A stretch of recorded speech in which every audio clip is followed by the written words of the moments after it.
Good evening, everyone. Hope all is well. Back again with this live session. I know I've been away for a while. Commitments, work, meeting, viewings, properties, all that kind of stuff that's going on right now. But it's good to be back on these live sessions again. And obviously, it's lockdown, so we'll have more of these going on once people accept the invite. So, today.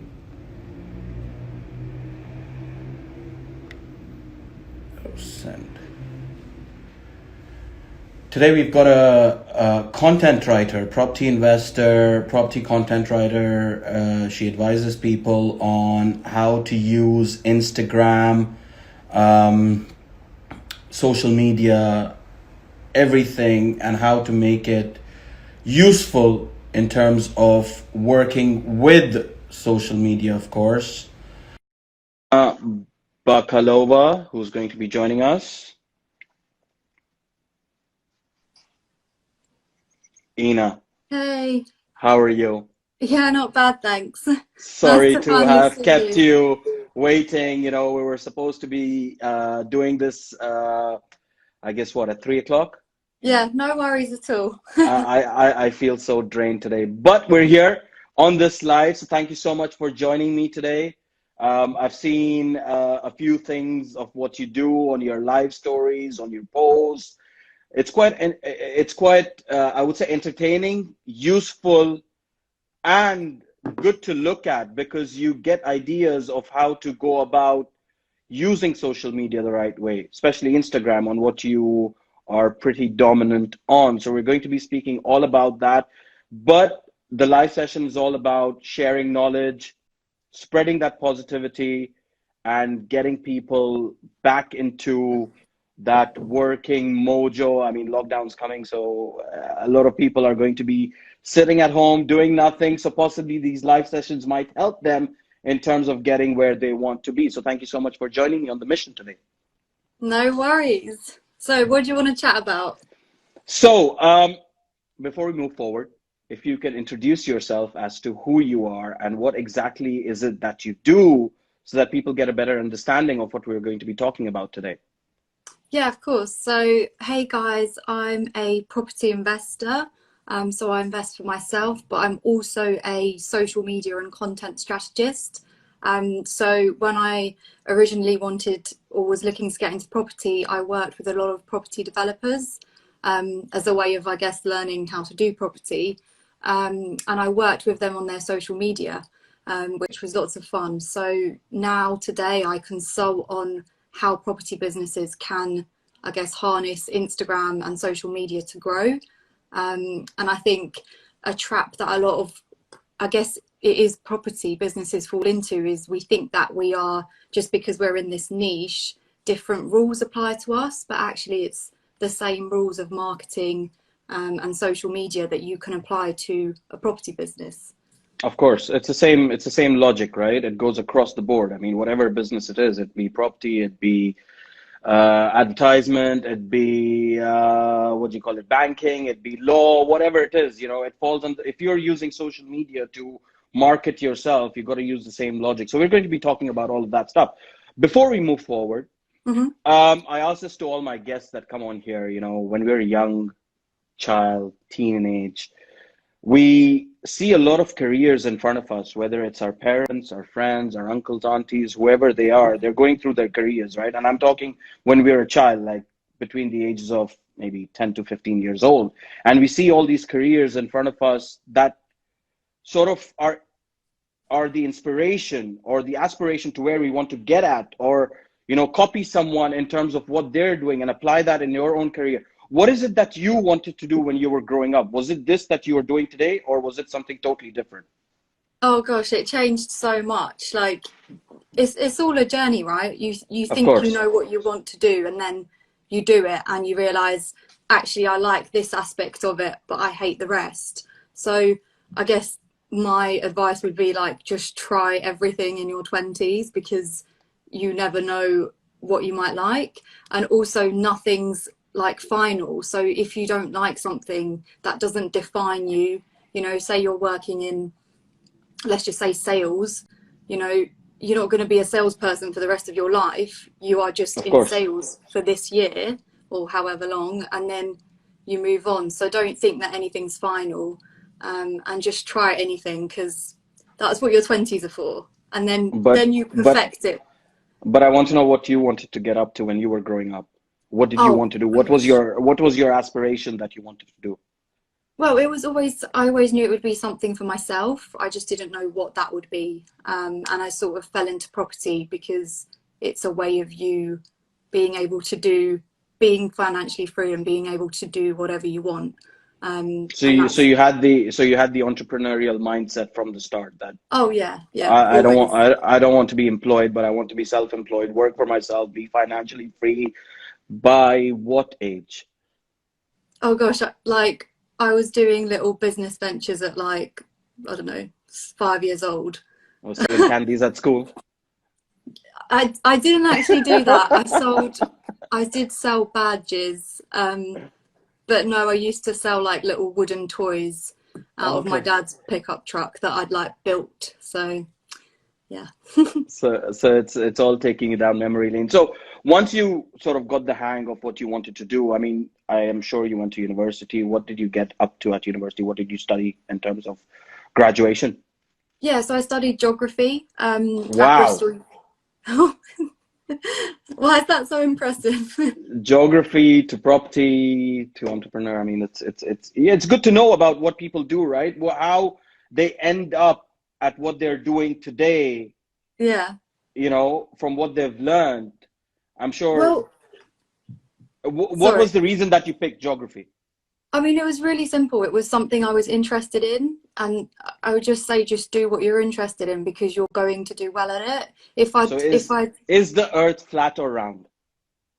it's bloody round. I definitely learnt that, I hope. Um, um, Go ahead. but no, I was just saying, if you go, for example, to uni and you're thinking, oh my God, I'm going to do accounting and finance because, I think I want to work in finance, but then you hate it, you're probably not going to do well. So I've just applied that to the rest, I guess, to everything I did after university, was just follow what you're interested in, and, you'll give it your all. Might not work out, but yeah. And then from university, did you get into an employment or were you always self-employed from the start after graduating? Yeah, so I had one job, which lasted a year, which Okay. I'm very impressed. I lasted a year, because yeah, it was a very entrepreneurial job. If that job wasn't like that, I would have been out there in like 2 weeks. So yeah, I had one job. Good stuff. So then once you finished what you were doing in terms of the job, how did you get on and get up to becoming a property investor and get into this field of property? I mean, what went through your mind at that point that, yep, this is the right path that I want to choose. How am I going to do it? What am I going to do for it? Because when people think property, the first thing they think is finance, whether it be cash, whether it be mortgage, whatever it is. So how did you come up with the idea that yes, property is the way forward? And how did you go about raising that capital to get the first property or the flat or the house, whatever it was? How did you manage to find that finance for yourself? Good question. So, the way I knew it was something I wanted to do was, like, up until then, I'd always been very entrepreneurial, but I didn't have an understanding of like the businesses I wanted to do. I didn't have an understanding of like the route to profit, if that makes sense. I was very Okay. like creative, but I never knew this is how I'm going to make money. Whereas with property, it's very straightforward. Like, you can run your numbers. If you buy at the right price, you know that you'll make a profit.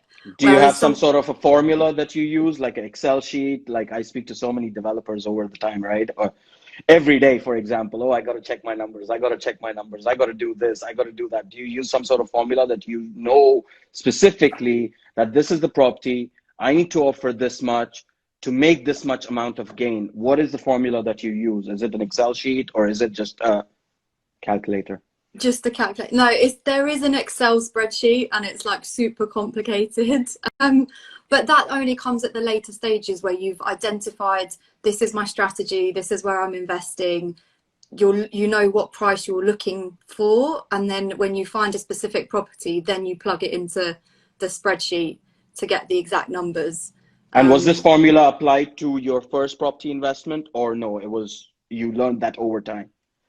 No, when I got my first one, I knew the numbers. That was the most important thing, because you asked about financing.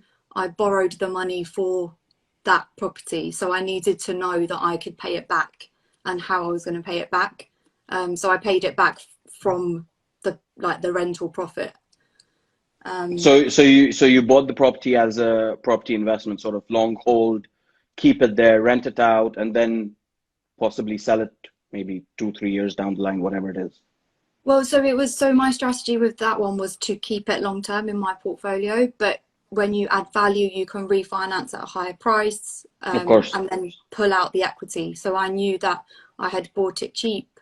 I could add a bit of value, refinance, and pull out my original investment and then pay it back.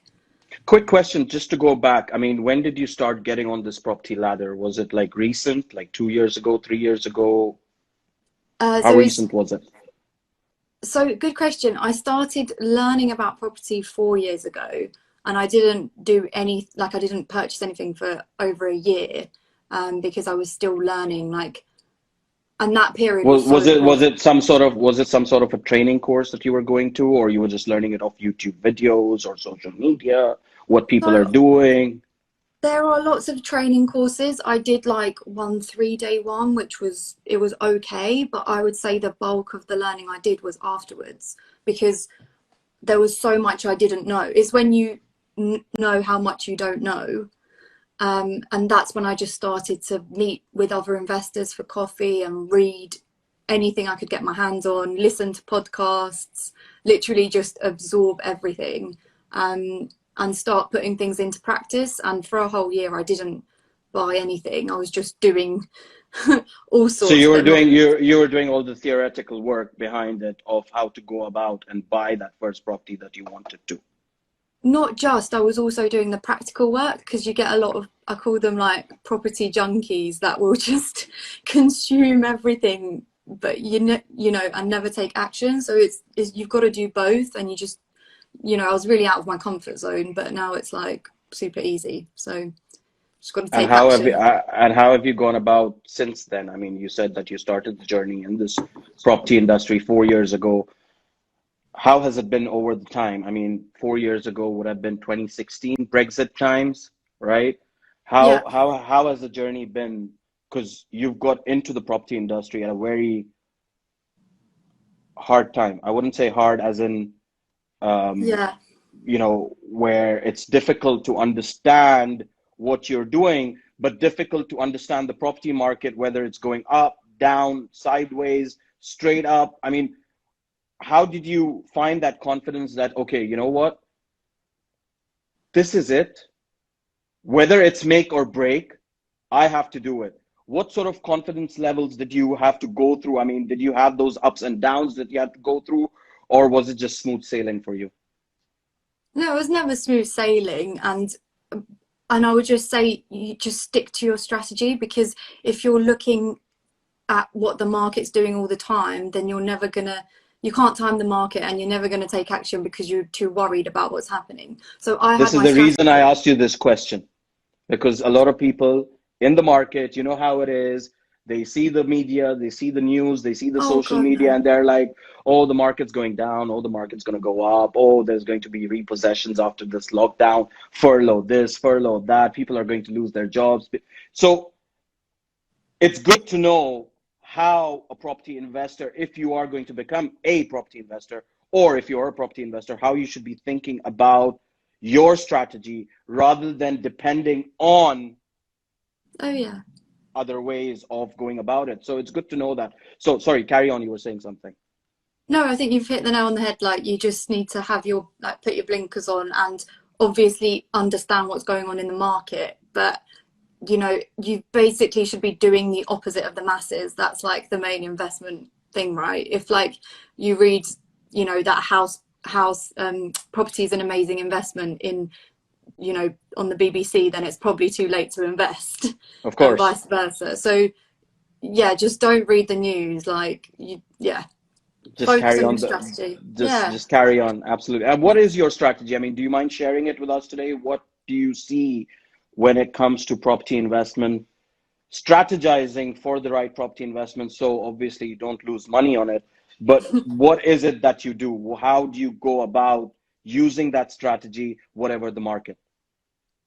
Yeah, there so everyone always talks about strategy as being, I guess, separate from your personal circumstances, but it's really not. And I'd just say, think about your personal circumstances and your personal goals, and then that will inform the strategy. So don't get like sidetracked by all the really fancy property investing things you can do, like I did, for example, with development.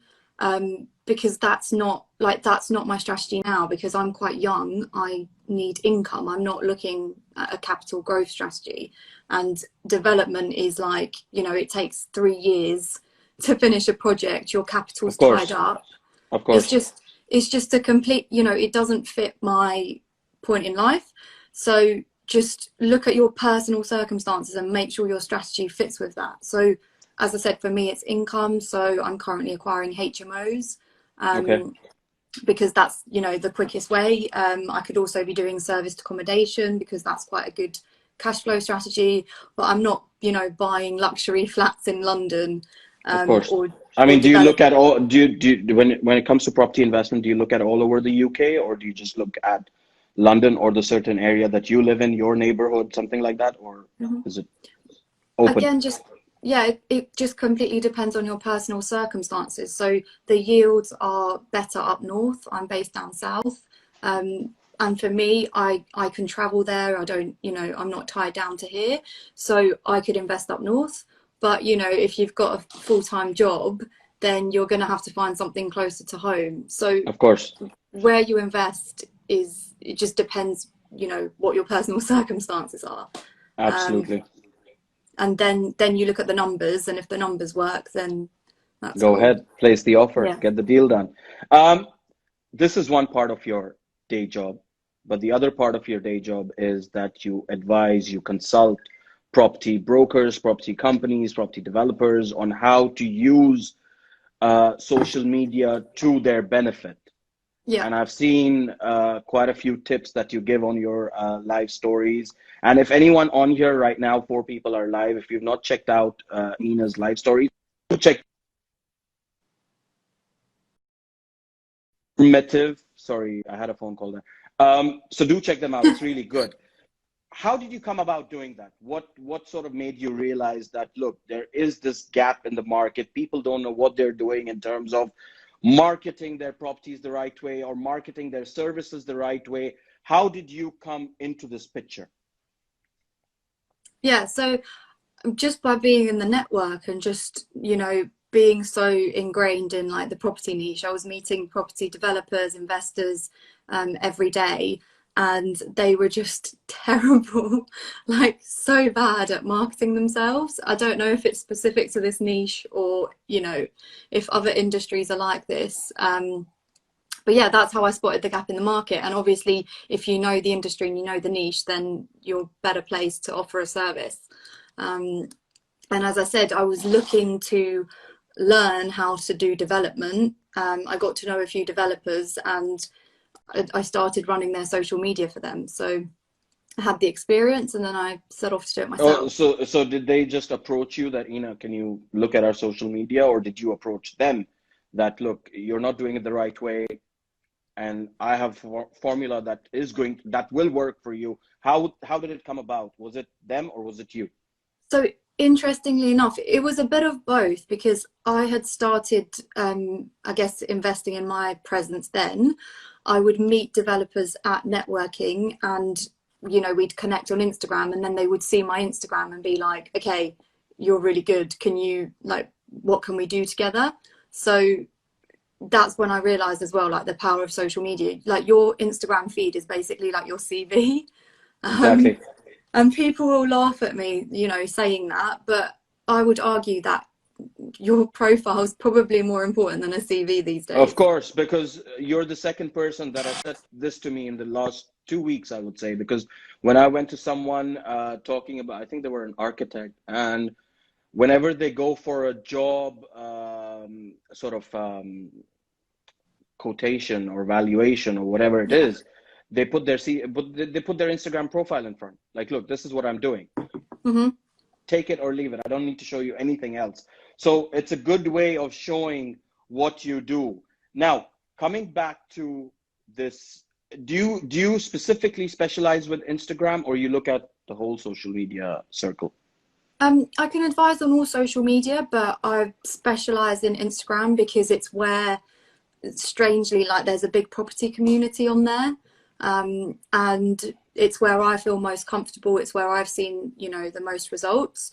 And if you do it properly, you only need to be at the start on one platform. You don't need to be on like YouTube and LinkedIn, and just start on one, and then you can grow from there. So for me, it's Instagram right now, and my niche is in Instagram, but it But just depends. don't you think that with so many social media platforms, you get to attract a lot of other people? Like, just to give you an example, for me, Hmm. when I do a story on Instagram, that story goes on WhatsApp, Hmm. that story goes on LinkedIn, because LinkedIn have now got a story section on the top. Hmm. Obviously, you can't do a story on TikTok, but whenever that comes about. Um, Yep. so the thing is that when I'm putting something on Instagram, there are a certain group of people that watch me on Instagram only. Hmm. There are a certain group of people that will watch my status on WhatsApp. There are a Hmm. certain group of people that will watch my stories on LinkedIn. Hmm. If I just use one platform, then how do I attract other people on other platforms? Don't you think that would be the right way to do it simultaneously, or do you think just concentrate on one, build that one, then move on to the other? So I personally think the second, but it all depends on the time and resources you have. So most of the people I work with, they're really busy business owners. They, you know, don't have the capacity to even be posting on different platforms, let alone repurposing the content. So I, in terms of strategy, I just say just focus on one, smash it, and then it's easier to transfer your audience onto another one, because all you have to do is just make an announcement. Oh, hey guys, I'm on TikTok now, and all the people that, you know, follow you here and are on TikTok will follow you on TikTok. Whereas, You would be surprised. You would be no. surprised. I mean, I've seen this. I've seen, like, the most viewed stories for me are Instagram and WhatsApp status, right? Okay. There are certain people that will view the Instagram stories along with the WhatsApp status. You know, you can see who's viewing it. Yeah. But then there are other people that are just on my WhatsApp status, but they're not on my Instagram. There are people who are on Hmm. my LinkedIn stories, but they're not on my Instagram or my WhatsApp. So don't you think that, I mean, going back to your point where you mentioned that you work for people, individuals who are really busy business owners. Hmm. Not trying to say that I'm not busy, but I am. You are busy. I've seen that today. So. But it's the fact that I personally feel that business can come from any which platform you're Hmm. on, right? And that's my own take on it. Like, because when I put a story on Instagram, sometimes I don't get a DM from that. But if I use that same story on WhatsApp, another person will see it, will contact me. And that's happened quite a lot of times over since I've been using these platforms really well. Like, I would say lockdown has helped, like the first lockdown. You understanding Instagram the right way of how to do it. I mean, I've seen your stories where you talked, where you spoke about fake followers and all that kind of stuff. Tell me Yeah. about that. How anyone, you mentioned on your stories as well how to spot fake accounts. I want to know how to stop this, and how for people not to take action against these fake profiles or fake followers or things like that? How can someone spot that someone's telling them BS basically? Yeah, I mean, it's not easy. Like, even I have to, spend some time. Like, you sent me that account that you weren't sure about. I had to do some digging. It's the bottom line is whoever's doing By that the way, needs to. by the way, they asked me to call. They asked me the time we spoke, and you mentioned, have they got back to you? And I said no. And literally 2 seconds later, they texted, oh, we'll call you tomorrow at 2 p.m. I haven't heard anything back. Yeah, so I'm You assuming know, in that scenario, they're probably looking for people that just like latch onto it. They're like, yeah, I'll pay straight away. They don't ask for anything. But then, someone like you that actually wants to see results, they're just like, oh no.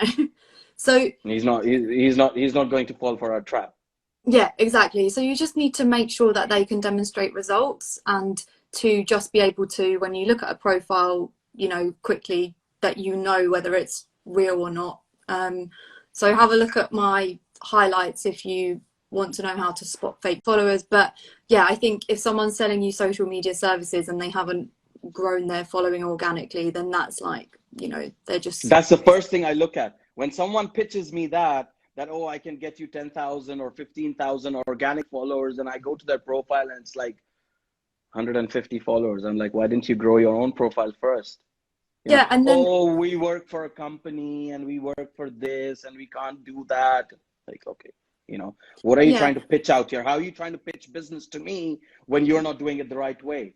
That's what I mean. And a lot of the so if they're saying, okay, we're going to help you get business through Instagram, but their strategy is so in this case, that their strategy is they have the main account and then they get other people to send out loads of DMs.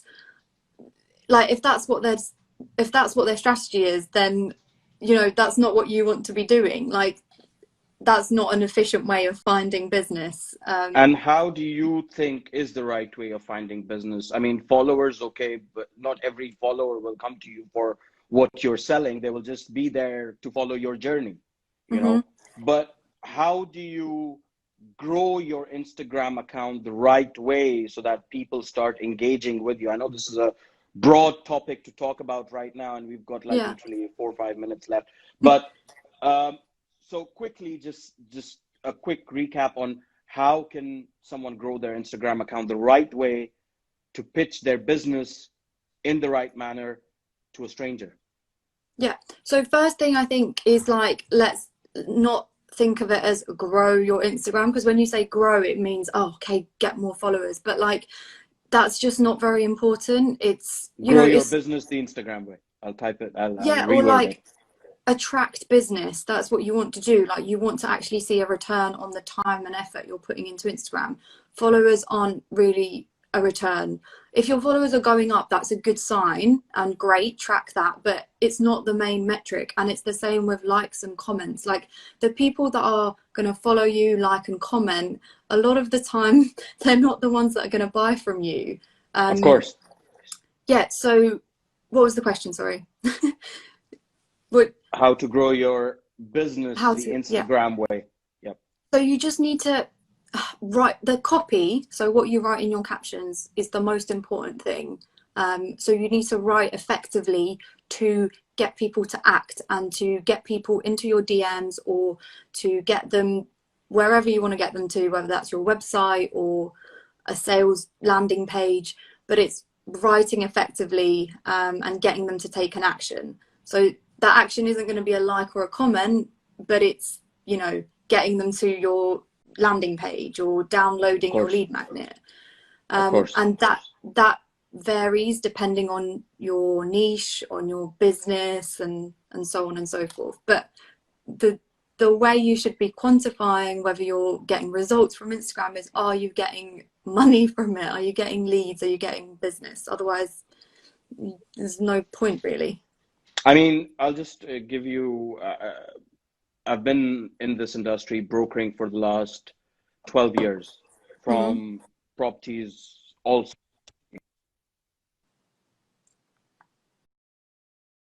That. We'll come back to those mansions. Ordinary landlord. Yeah, we'll speak about that. But just to say that, being a broker right now in the UK, you've got so many different portals. Like for example, Zoopla, Rightmove on the market. You've got that, right?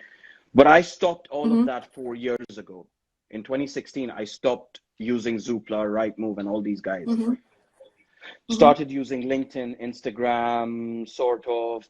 LinkedIn was my main sort of bread and butter at that point because a lot of people were buying through that.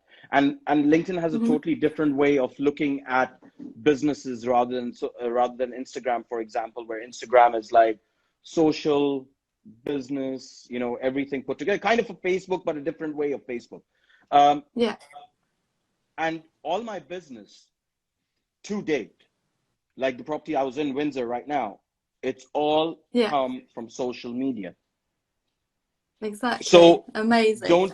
don't you think that, firstly, the question that I want to ask you is, do you think these portals are going to run out soon? Because people are spending more and more time on Instagram, on TikTok, on, for example, social media rather than looking for property on the market on Zoopla or Rightmove. Where do you think the right way of searching for property is going to be in the future? Do you think these portals will still stay live, or social No, I media will think, be?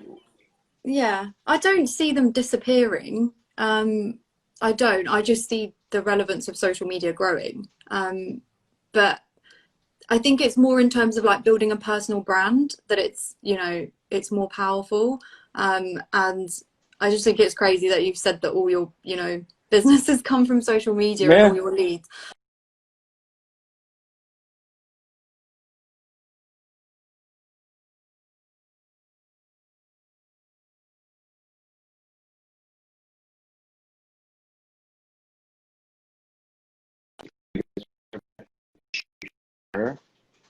Oh, there you are. You're back. Yeah. Was there a problem? Yeah, I think you got another call or something. No, it's okay. No. So, yeah, I mean, I have just been concentrating on that. And since lockdown, the amount of business that I'm getting through Instagram is unbelievable. Like Hmm. literally, especially doing these live sessions, you get to meet different people. Your profile opens up to different people. You get to know them. They send you a DM. Oh, I saw your live session with so and so. What do you do? All that kind of stuff. So I've sort of grabbed it the right way, but let's see how it goes. But it's been absolutely amazing talking to you about this. Guys, listen, if you want to, firstly, question, are you Yes. taking on new clients? I'm not currently working with clients one to one, but I'm always happy to help. So just drop me a DM with anything, any problems you have, and I can provide a solution. Super. So, guys, anyone looking for social media, what do you call it? Strategies of how to grow your business the right way using social media, give Ina a DM and I'm sure she will help you out. But Ina, it's been an absolutely great live session talking to you about property, about social media. It's been super, super amazing. But before you go, Hmm. I've got a question that I want to ask you, and I ask this to all my guests that come on here at the end. We've seen a lot of negative, you know, negativity around us for the Yeah. last, God knows, year now. Especially in the UK with Brexit and changes and changes and changes. Now we're coming to another lockdown in the next 2 days. What sort of positive advice would you like to share with the world today so that they can take that on board and move forward in life? Well, you can't control what's happening. So what's the point of, I guess, like wallowing in it? Like all you can do is focus on your business and just put your head down, and all you can control is how you react to it. So don't get like, caught up in the negativity. Don't watch the news unless you have to, and just focus on yourself and Watch, your watch, business. watch, watch Ina's life stories. They're pretty amazing. Yeah. Yeah, do that instead. It's more positive. Yeah. Super. But thank you so much for joining me today. It's been absolutely amazing. Thank you so much, Ina. Take care. And Likewise. we'll obviously speak soon. If you're in Holland Park anytime soon, drop me a Yeah. DM. After December 4th, yeah. All right, bye. Take care. Bye bye. See you later. See ya. So that was Ina. Absolutely amazing live session discussing social media, discussing property investment, how she got on the property investment bandwagon of getting out there, investing in property. And now she's working with property developers, property agencies, companies who are willing to grow their business the social media way rather than the usual old ways of doing stuff. But it's absolutely amazing. Do check her out. Thank you to Ina for joining me today. Thank you to all the viewers that tuned in. It's been absolutely amazing. And I hope to have more of these live sessions coming soon. People are going to be free during lockdown, so I'm sure we'll have some more. Thank you so much. Take care. Bye-bye.